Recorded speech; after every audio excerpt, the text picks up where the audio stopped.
जय भोलेनाथ।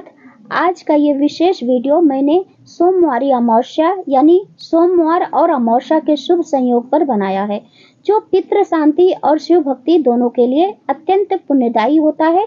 मैंने पीपल वृक्ष के नीचे पूजा की और साथ में भोलेनाथ को जल अर्पण करके विधिवत उनका पूजन किया। पूजा के समय वहां और भी भक्त उपस्थित थे। सबके बीच एक दिव्य शांति और भक्ति का माहौल था, जिसने पूजा को और भी विशेष बना दिया। इस वीडियो में आप देखेंगे हर पूजन विधि को बहुत ही श्रद्धा और नियम से करते हुए। आशा है यह भक्ति का सफर आपके मन को शांति और श्रद्धा से भर देगा। तो चलिए वीडियो को शुरू करते हैं। तो ये देखिए, मैंने कच्चा सूत्र से इस तरह से बत्ती बनाया था और ये देखिए फिर हमने घी का दीप प्रज्वलित कर दिया है। आसन देते हुए हम दीप वहां रखेंगे और आसन हमने चावल और काला तिल का दिया था और फिर इस तरह से हम जल अर्पित करेंगे। ओम नमो भगवते वासुदेवाय, ओम नमो भगवते वासुदेवाय, इस तरह से मंत्र जपते हुए जल अर्पित किया जाता है।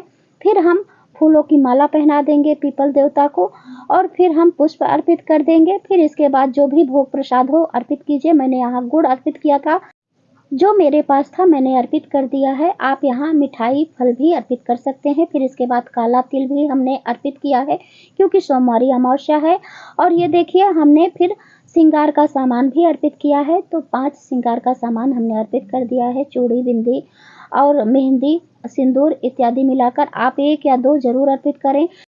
और यदि आपको भगवान ने उस लायक बनाया है तो आप 16 श्रृंगार भी अर्पित कर सकते हैं। फिर चंदन से तिलक करके हमने ऐसे धूप दिखा दिया है।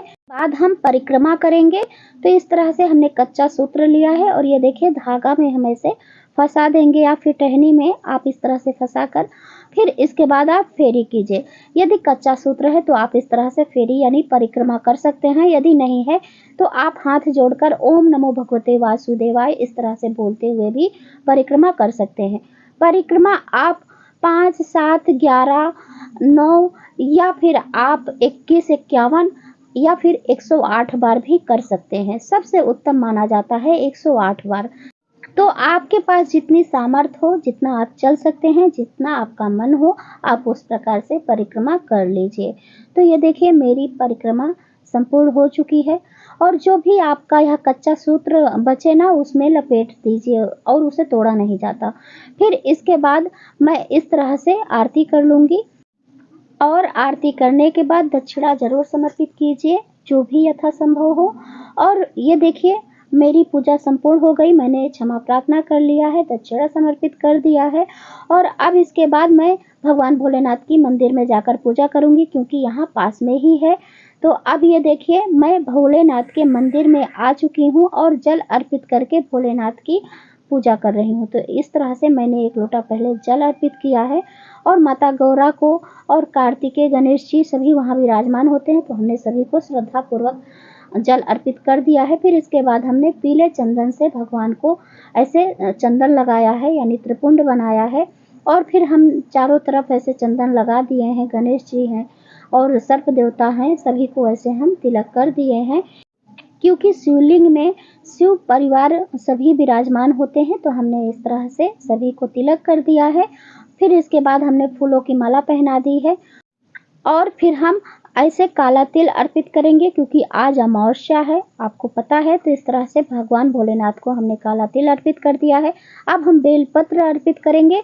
तो मेरी हमेशा आदत है, जब भी मैं बेलपत्र अर्पित करती हूँ तो इस तरह से चंदन लगाकर ही अर्पित करती हूँ। तो मैंने बेलपत्र पुष्प भगवान भोलेनाथ को अर्पित कर दिया है। अब हम दीपक प्रज्वलित करेंगे। तो मैंने यहाँ भी कच्चा सूत्र लेकर ही बत्ती बनाया है, क्योंकि अमावस्या के दिन रुई की बत्ती नहीं जलानी चाहिए। तो यह देखिए मैंने दीपक प्रज्वलित कर दिया है और कलावा रूपी वस्त्र भी समर्पित कर दिया है। गुड़ का प्रसाद यहाँ भी मैंने समर्पित कर दिया है। यहाँ भी आप फल या फिर आप मिठाई भी समर्पित कर सकते हैं। फिर इसके बाद हम आरती करेंगे। तो यह देखिए मैं प्रदक्षिणा करते हुए आरती की हूँ। तो इस तरह से आप आरती कर लीजिए। आप चाहें तो शिव जी की आरती पूरी गाकर कर सकते हैं, ओम जय शिव ओमकारा या फिर कर्पूरे गौरम। फिर इसके बाद हमने जल वार कर भगवान को आरती दे दिया, स्वयं भी ले लिया है। और फिर इस तरह से हम गौरा माता को सिंदूर अर्पित करेंगे। तो 3 बार 5 बार आप अर्पित कीजिए। फिर अपनी मांगों में भी माता के चरणों में सिंदूर स्पर्श कराकर आप अपनी मांगों में जरूर लगाइए और फिर इसके बाद दक्षिणा समर्पित कीजिए और क्षमा प्रार्थना कीजिए। आप सभी का बहुत बहुत धन्यवाद जो आपने मेरे साथ इस भक्तिमय यात्रा में समय बिताया।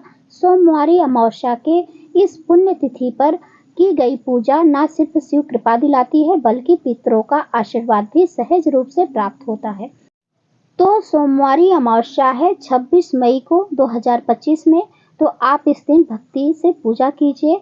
और अगर आपको यह वीडियो अच्छा लगा हो तो कृपया लाइक, कमेंट और शेयर करना बिल्कुल न भूलें।